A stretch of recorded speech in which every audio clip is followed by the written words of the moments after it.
I have to say, I really wasn't expecting Chukunov to vote against Project Stusha. Well, in principle, Snezhnaya's business and political elites ought to be the ones least likely to oppose it. As we heard, Project Stusha is basically just a resource distribution framework that requires everyone to cut back during the winter. But even if the policy got cancelled, the Tsaritsa's energy needs wouldn't suddenly go down. The extra demand from the public would have to be filled from somewhere, so logically, the factories would have to take the hit. I got a letter from Mr. Mitya just before today's session. He said he's confirmed that there are issues around overtime and excessive energy consumption at the Iskra manufacturing plant. In a situation like this, once the Rooster receives the report, he'll order the factory to halt production and submit to an investigation before issuing a penalty. But that's a week-long process, and thus didn't make it onto the Vetcha agenda this time. I don't think he suspects anything so far. Exactly. And as you know, he's a very selfish person. I was originally gonna try and flip him after he received notice of the official sanctions. My plan was to convince him that the whole thing was completely unfair. Rather than just sit back and take the hit while his factory stopped production, he'd be better off voting to end Project Stusha. At least that way, no one else would be able to make any money either, because all the factories would suddenly have more limited energy to work with. But now, he's already voted against it, which means someone must have used more forceful means to change his vote, just like with everyone else who flipped.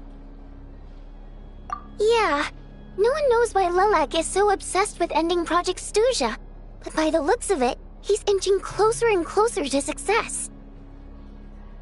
Lilac must have strong motivations, given how he'll stop at nothing to achieve his goal. Maybe he knows the full truth of Project Stusha. Maybe my next step should be to focus on him. All right. What are your plans for the rest of the day? Shall we head out? Hey, comrade. I noticed you were here during the debate. I didn't take you for a political enthusiast. Greetings, Harbingers. I just happened to have some free time today, and my new friend here thought it might be fun to check out the Vetcha. Ah, Odette must have introduced you. Looks like you two are getting along pretty well. I'll leave you to catch up. I should head back to the troop. Sure. Break a leg and all that.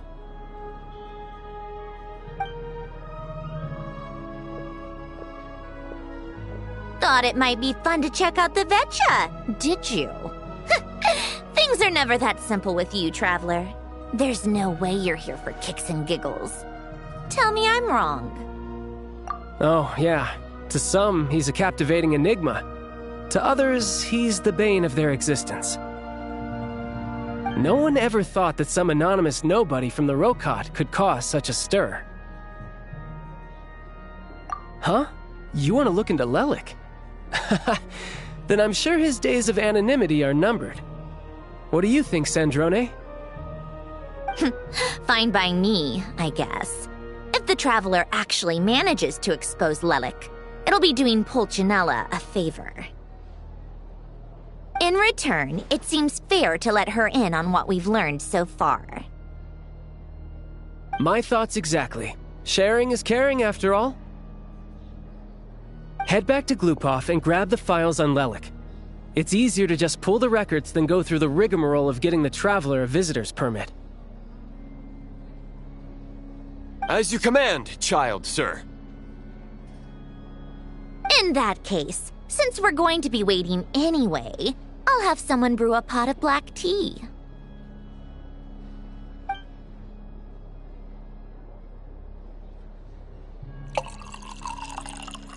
One common thread among the many incidents Lelik has been involved in is that the victims are all too scared to share any real information about him.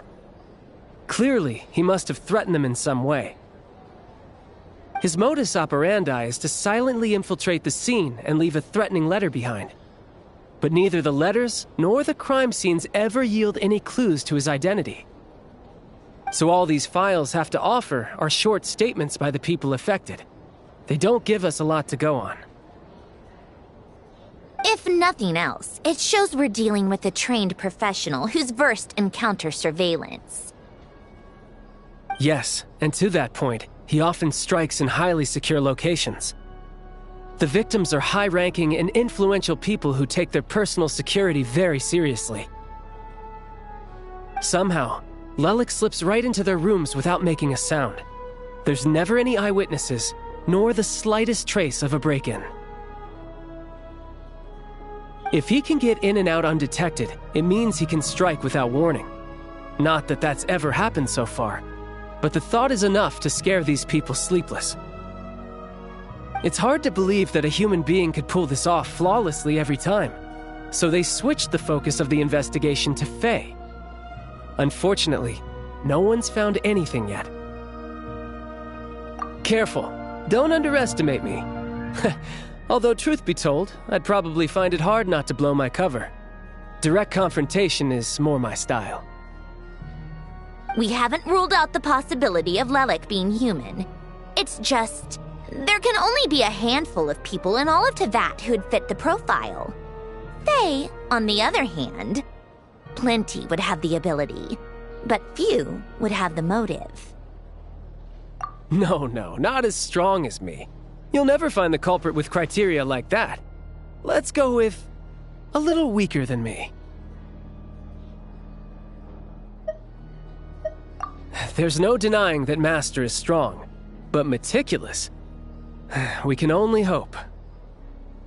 She's just trying to find a reference point. Stop getting fixated on who's stronger than who. But that's the most important thing. In my opinion, anyway.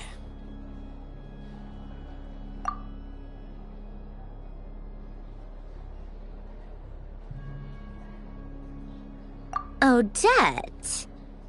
Yeah, that seems about right.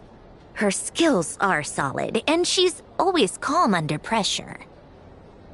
Except she's Fatui, so the likelihood of her working against us is pretty low. But yeah, much more accurate than your previous example, at least. No, wait a moment. Maybe we should interrogate that assumption. What do you mean? Which assumption? Her Fatui identity doesn't necessarily exonerate her. And when you think about it, the Rokot would be precisely what she needs to conceal her identity. Plus, she wouldn't need to be such a pro at covering her tracks. She'd already know where the Fatui will be and when, so she could choose the perfect time to act. Oh, yikes. I was just thinking out loud. Why is this starting to sound like such a convincing theory? Still, what reason could Odette possibly have for trying to call off Project Stuja? Arlecchino would be the best person to ask. She knows Odette best. Unfortunately, she isn't back yet. Rosaline used to open up to her in private about her struggles with Odette. As I'm sure you can imagine, Arlecchino is quite a lot better with children than Rosaline was. She gave her some tips on how to handle the situation, and Rosaline managed to reach a settlement with Odette before leaving. So I suppose there were at least no lifelong regrets left behind. Beyond that, I don't know the details about that side of things. But I do know that Odette definitely has a motive to hold a grudge against Project Stuja.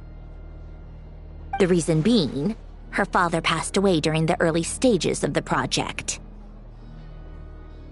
That was back before it had been named Project Stuja, when things were still being worked out. But in essence, it's remained the same ever since. Huh. The more you know. Rosaline was always so self-centered. I never understood why she started paying so much attention to Odette. Is that such a surprise? If you cast your mind back, You may remember that Rosaline and I weren't exactly close. We had tea together a few times, but that was about it. Odette's past is no secret. Her father was a fatus and her mother was a very famous ballerina. On the surface, it looks like she followed right in her parents' footsteps. But the truth is quite a different story. After her father passed away on a mission, her mother was overcome with grief. She broke her leg during a performance and could never dance again. Odette was only interested in ballet at the time, but this tragedy left the family with both breadwinners gone. They could barely make ends meet. Per Capitano's policy, family members of Fatui who died in the line of duty had to be appropriately accommodated and provided with adequate assistance. So, regardless of how Rosaline may have felt about it, it fell to her to resolve the issue of Odette's family's livelihood. In the end, the solution they agreed upon was to have Odette join the Fatui. Right, because the alternative would have been a one-off compensation payment, I guess. In that sense, joining up was definitely the better option. Still, she must have had mixed feelings about it, right? If she doesn't even like the Fatui. It's just a theory, a possibility. But as a motive for Odette to become Lelik, it holds up. That said, I have no idea where Odette's head is at right now, or what her conflict with Rosaline was about. Plenty of people were on bad terms with Rosaline. I have no intention of trying to figure it all out. Yes, but there's not much point in discussing that now. Yeah, back to Lelik. Since our investigations so far have turned up next to nothing, we've got nothing to lose by trying a new angle. Funnily enough, Tonya and I had actually made plans to go to the theater tomorrow to watch Odette's rehearsal. Unfortunately, thanks to this Lelik situation, I'll be stuck working overtime again. Which means you can go in my place. No point wasting the ticket, plus you'll get to meet Tonya. Spirit Seeker. Quite the classic ballet. It was passed down through Odette's mother's family for generations, though it hasn't been performed in years. But Odette's been practicing it diligently, and it's finally ready for a return to the stage. Excitement is through the roof. Tickets for the official performance sold out long ago. Tonya's excited for it too. She's desperate to see it no matter what. Personally, it's not really my kind of thing, but since she's my little sister, I had to figure something out. I've actually seen it several times before. The story's pretty straightforward. The lead character follows a trail of clues left behind by a spirit, gradually recovering her memories along the way. It's a tale of love and regret. So not exactly reinventing the wheel, at least by today's standards. But when that classic melody kicks in and the lead character begins to dance, it always gets me. Not an easy dance to do justice to, though. I know it's always been Odette's dream to perform this piece, but I'm not sure she's really ready. In that case, I think that even if she is Lelik, we should wait until her performance is over before we respond. I'll let you take it from here, comrade.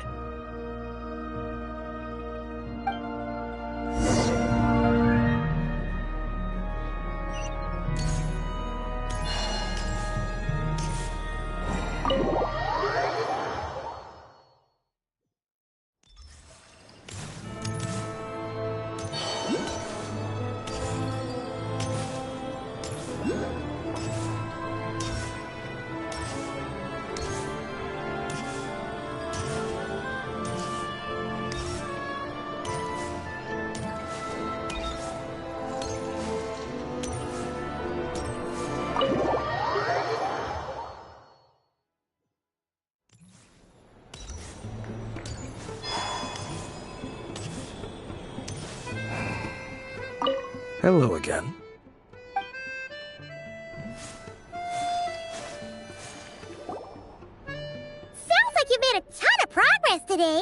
It's good that everything's going so smoothly.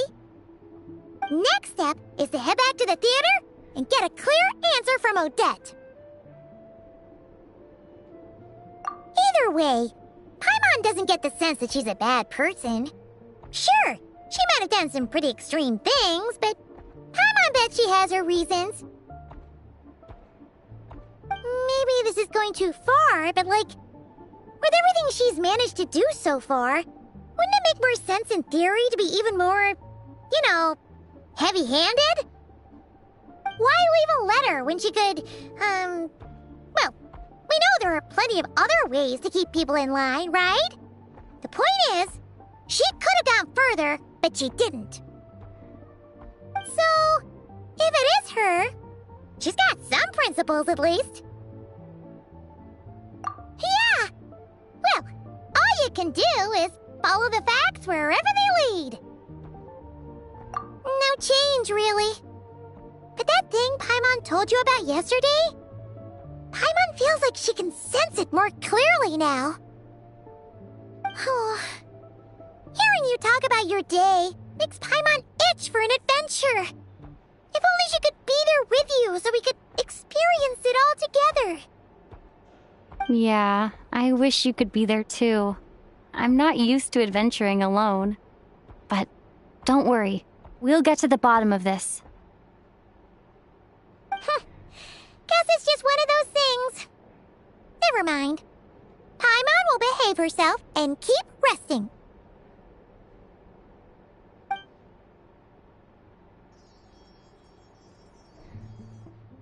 If Odette is Lelek, she may well have inside information on Project Stuja. Her father was involved with the project's early implementation and tragically died in the process. Now, she's dedicated herself to bringing it to an end. It's hard to imagine she could have gotten this far without knowing anything at all about the Tsaritsa's true intentions. When she spoke to us as a member of the Fatui, how much did she let on? And how much was she hiding? Only time will tell. Maybe tomorrow everything will be answered. Hey look! It's snowing! Could be a tough day ahead.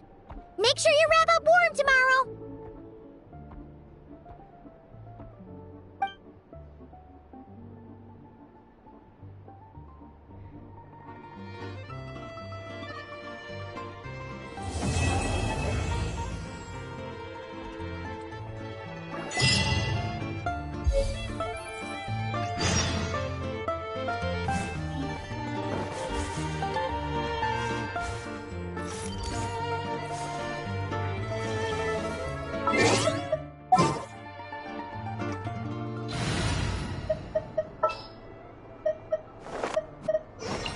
There's still a long...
I will follow where you...